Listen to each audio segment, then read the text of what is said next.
it hurts. And I'm too sexy for Milan, too sexy for Milan, New York and Japan. Welcome back, everybody, to this week's episode of Doing It with Styles. Hey, I'm really happy to have you here. And as you can see in the background, we are paying homage to the Ukraine. And also, if you'll notice the pink ribbons, that's because of my special guest today, and that is Miss Joy Parker. Ms. Parker is a breast cancer survivor. And welcome. I'm going to let you tell your story. So, how long ago were you diagnosed with breast cancer? October of 2021. Just so months ago. Yeah, a few months ago. Okay. Yes, sir. What was your first reaction? Breast cancer runs deep in my family. Okay. Okay, so my mother was a breast cancer survivor, my grandmother. My sister was diagnosed with breast cancer at 38, and she lost her battle at 42. Wow. So it's very serious business in my family, and I also felt like it would be my turn. I honestly believed that at some point. So it was something that it was a surprise, but not really? Not really. Yeah. Yeah, it wasn't really a surprise. I was just extremely thankful that it was caught very early. Okay. Yes. And so after you were diagnosed, what happened then? Can you walk us through the whole experience? Absolutely. Yes, absolutely. So I get my mammograms every year, right? Because it is, prevalent in my family. We go once a year for the exams, ultrasound and mammogram. And they saw something on the mammogram that just didn't look right to them. So they dug a little deeper. They did some more testing, decided that we needed to do a biopsy. So the biopsy was done in September, and they found that it was carcinoma, induct carcinoma inside of the breast, milk duct is where it's located.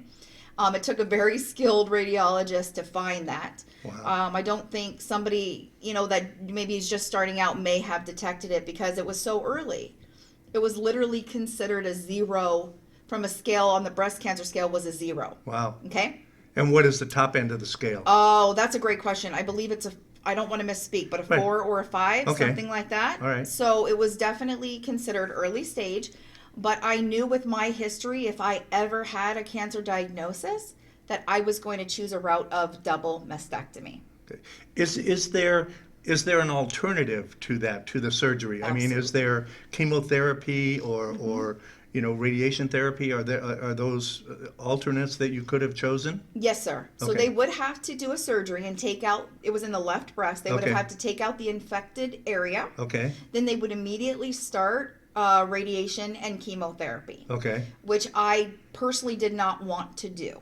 Well, having had your mother or sister or Mm-hmm. any of the rest of your family, have you seen them go through this? Or Yes, sir. Okay. Well, my mom had a lump on her left. It was always our left breast in our Really? family. The Always whole- the left. Wow. My mom had a lump. She was in her 60s, I believe, at the time. They removed it, and she did radiation, drove herself to radiation every day. I was so proud of her. And she was fine. She just did that treatment. She had to take a pill, I believe, for about 5 years after that, and she was perfectly fine. My sister, on the other hand, did not fare as well. My sister had a car accident, and when the airbag deployed onto her, and I don't know if it was the force of the crash, but she did have a very large mass close to her, close to like her rib cage, and, Right. and the accident forced it to the front. So forced it was pre-existing. Yeah, it was And then there. the accident is how they found it. Yes, sir. It was lying dormant. And again, it was the left breast, and there was we're talking a very large mass. Right. So they had operated on her immediately. They removed her breast immediately. She did not opt for reconstruction, so it's very traumatic when you see somebody that's cut from the middle of the breast all the way up to their shoulder. Yeah. Just a vertical cut with no breasts. And my sister was very large endowed. So she had a very large breast here and nothing on the left-hand side. They immediately started chemotherapy. That was at the age of 38 years old. Okay? It came back in her right breast a couple years later. Oh, man. Yeah, and she lost her battle at 42. And that is the thing that sticks in my head. And not to get off the track a little bit, but isn't today or yesterday your birthday? Yesterday. And how old are you, if you don't mind my asking? Sorry. 49. 49 years old. So what would you say to women out there that say, well, I don't really need a mammogram. I'll skip this year, or that's not a big thing. What would you say to them? I would say to you, you absolutely cannot skip this year. Don't ever skip a year, because early detection will save your life. I'm living proof of that. So you have had the surgery. Yeah. And when did you have your surgery? 3 weeks ago today. Holy crap. Yeah. So what was that like? I mean, I don't know how to ask this question in a respectful manner, okay? Mm-hmm. In a woman, and maybe I'm full of crap, but please help me. Breasts are a part of being a woman. Absolutely. And so to know that you are going to lose that, or to have that taken away from you, has got to be an extremely traumatic situation, or how do you cope with that? Yeah, it is very scary, because for many factors. Number one, for me personally, I chose them to remove the nipples as well, because I knew a person in the past that had double mastectomy, but she left her nipples in place. Okay? She left the nipples there because, again, we want to feel normal. Okay? We want to feel a sense of normalcy. And the problem was the breast cancer came back inside the nipple, because it is considered breast tissue. Right. Your nipples are breast tissue. Well, duh. But even though when you do the double mastectomy, they're just ornamental, right? They're not attached to anything, because all the nerves, everything's been removed, okay? But they are there, and they give you that sense of normal looking appearance. Right. But for me personally, I did not want that, because, again, I want to live to be a great grandmother, right? And you have a great granddaughter. Yes, I have a granddaughter that's amazing, and my ultimate goal in life is to be the Gigi. Right. And that's the ultimate title in my family, okay? So I don't care for me so much what I look like. And don't get me wrong, right? I am doing breast reconstruction. Right, I understand. Because I want to look normal in a shirt. Sure. Like sitting here today with you, I want to look normal. I would have no idea. Right. And if I didn't know, I would have no idea. Exactly. And how old is your granddaughter now? 5 years old. Wow. And you have two daughters, do you not? Yes, I do. And are they both here locally? Yep. Yes, well, that's sir. awesome. So you were at least surrounded by your family. Oh, gosh, so much so. My girls were amazing. What was their reaction when you told them? I think at first they were a little taken. They were just worried because they don't want me to die from it. You have to understand that it's because it is so serious in my family. They didn't want me to die. And when I said to them, look, this is the first stage. I'm choosing a very aggressive approach because I want to live to see your children's children be born. Okay? And once I told them that, and I said, look, once we do this, I don't have to think about it or worry about breast cancer probably for the rest of my life. And once I sat them down and we talked about it, they were like, Mom, we just want you here. So is that the main advantage of having the double mastectomy? Is yes. that the chances of the breast cancer coming back is pretty much zero, or pretty close to it? Yeah, they can never say zero. You have to understand, they can never say that from a medical standpoint, but we're talking 90%. Yeah.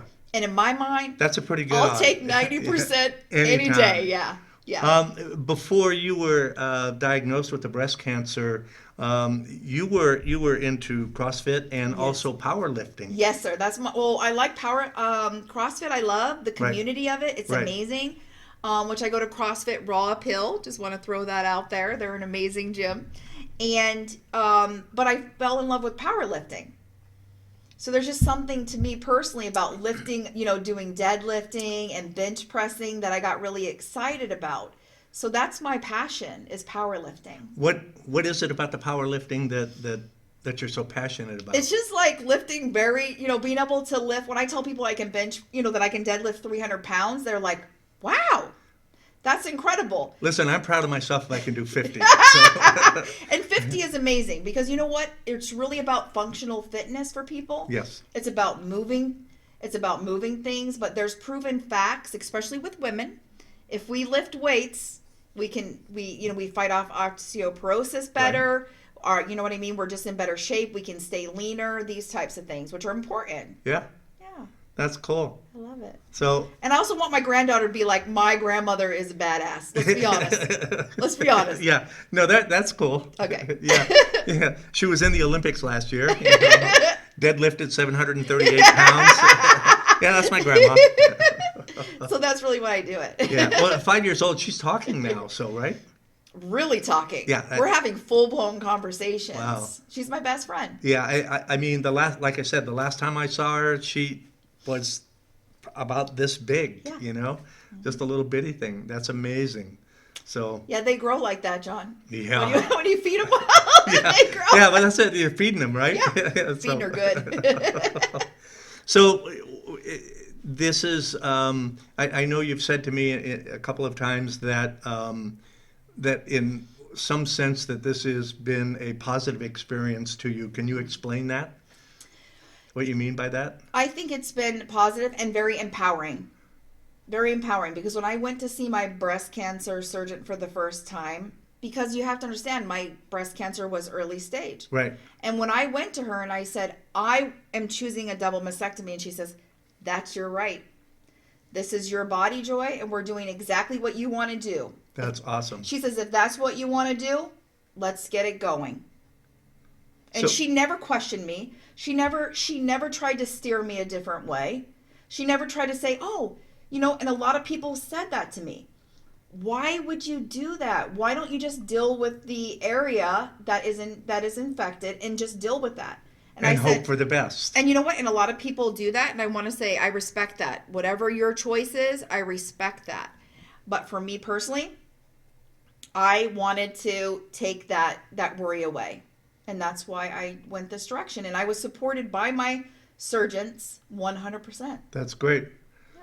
So there's enough crap in the world that's one less thing that you have to deal with now. Yep. So that's it. I commend you on that. Thank you. And I've known you for what, 4, 5, 6 years now? About at least 5 to 6 years, yeah. So I am not surprised, knowing you, I'm not surprised by anything that you've done in these last years. Thanks. And to see how you have, I'm trying to remember the actress's name who chose that same. Angelina Jolie. That's it. Yeah, thank you. And How could I forget her name? One of the most beautiful. Yeah.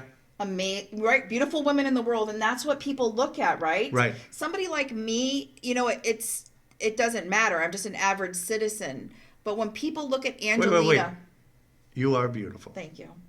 But when people look at Angelina Jolie, she's a superstar, right? Yes, but you're a superstar. Thank you. But she didn't even have breast cancer. She tested positive for that BRCA gene. Right. Okay? I don't know if I'm saying that correctly. I know, but that's the difference. But there's gene testing, right? Right? Which I also tell anybody, if you are considering that gene testing because you have a history in your family, I would say to you, please follow through with it. Because here's the truth of the matter. If you test positive for this gene, your insurance company has to pay for your double mastectomy with your breast reconstruction. They are required to do so. Okay? So any person that just doesn't want, they have breast cancer in their family, right? They have the gene, they've tested positive for it, and they don't want to worry about it the rest of their life, they can choose that route. Okay, so the insurance company is required by law to pay for that just because you have that gene. Yes, sir. Not because you've tested positive for breast cancer. In other words, you may not have any signs. No. If you've been tested for the gene and you have your gene and you go say, now I want to be tested to see if I have breast cancer, and you don't have it, you're still that option is still available to you? Absolutely. That's awesome. Absolutely. And I think they're now learning that preventative care is the best route to go. If you do a surgery for a woman and you pay for that double mastectomy with the breast reconstruction, for them is way less expensive than to do years of chemotherapy, radiation, and everything that's associated with that cancer diagnosis. is way more expensive for them. So again, the insurance companies have taught us that they're going to go the cheapest route. They don't care about the patient. They just say, well, this is cheaper, so we'll do that. And that's exactly what it is. But in my mind, Pisses me off. in my mind, though, that is a positive. It's a positive. Oh, no, of course it is. Because they are choosing to do this. These women will be living longer time, so Right. they're going to have to cover their health insurance for about 20 to 30 years longer. Right. Because some women, because they make that choice, will live, a much longer life. Right. So you were working at the time, and I wanted to ask you about the insurance because not everyone has adequate insurance. Mm-hmm. And so is there any avenue for women who do not have insurance or can't afford this kind of a situation? I definitely think Medicare is going to be an option, right? Okay. Or Medicaid is going to be an option for people. You can apply for that. Regardless of their age? That's a great question. I just don't want to speak on something that I No, I don't know understand. about. But I definitely think, for example, I worked with somebody as well that was, also laid off who has breast cancer. And she was able to get some help. She told me through, I believe it was Medicaid, she was able to get some help because she has a cancer diagnosis. She was diagnosed with breast cancer, but she's a further stage than myself. Gotcha. I think she's stage 2 or 3. And so therefore, same company, they laid her off as well. She was able to pick up that. Wait. They laid her off after she was diagnosed with cancer? Yes, sir. Both of us were. You were laid off? Yeah. Well, we were let go, essentially laid off, however you want to Right. say it. But not because, I'm not saying it's specifically because we had breast cancer. Okay. All right. They were making some changes. Okay. And we were just happened to be, casualties of that. Because they knew they couldn't count on you anymore. Yeah. Well, I mean, isn't that Sorry, something?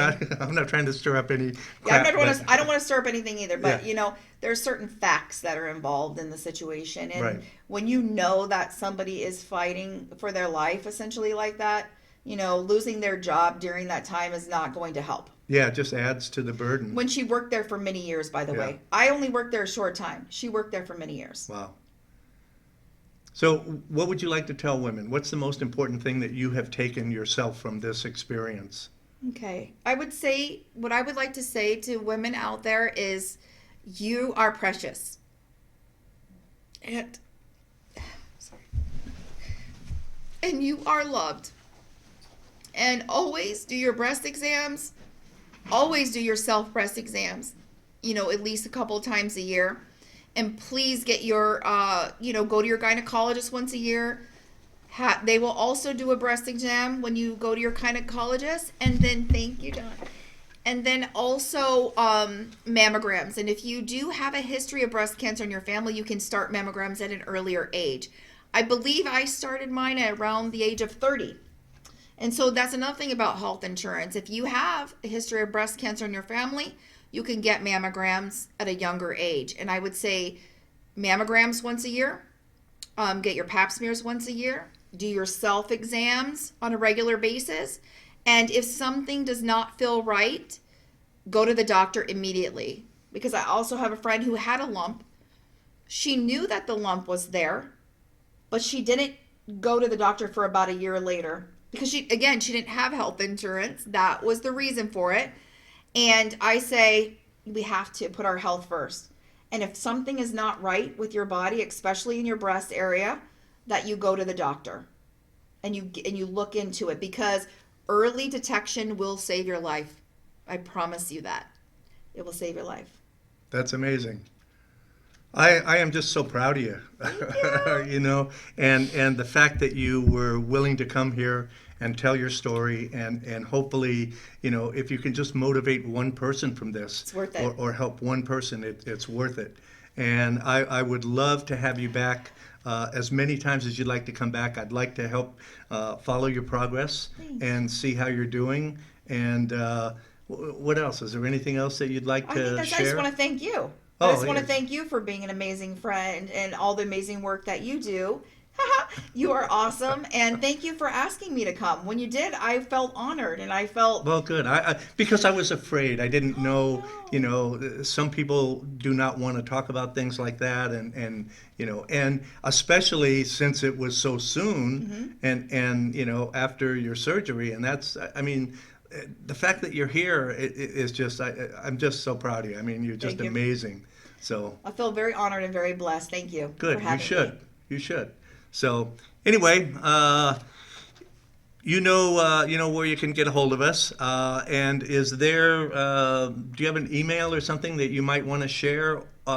So if people have questions that they can contact you? Oh, I or would be happy to. Okay. Anybody, yeah. You want me to just verbally state Yes, it? please. And then Yep. I'll put it on the screen after Okay. you. So Yep. So my personal email address is going to be parkerjoy14@yahoo.com. And I'd be happy to, you know, anybody that has any questions or concerns, and if I can help you in any way, that would be amazing. awesome. Yeah. That's cool. So, any questions or whatever, please contact us here at the station or contact Joy directly. And remember, this Saturday, 8 a.m., down at the Barnes & Noble on Rainbow and about Lake Mead, I'll be there doing a book signing this Saturday. You wrote a book? No, I just go there, and if you buy a book, just you'll come by my table and I'll sign it for you. Wow. Just that's any awesome. book in any book in the store. Awesome. So- That's cool. Anyway, Joy, thank you again. Thank you, sir. For so much. Appreciate you. And you all, thank you so much for supporting the station, supporting the show, and all the other shows that we have here. And don't forget, you can find us on Roku as well at WWDB TV. Don't so forget to share your prayers for Ukraine and our cancer survivors. And if you're going to do it with styles. Yay. Bye, everybody. Bye. Nice work, John.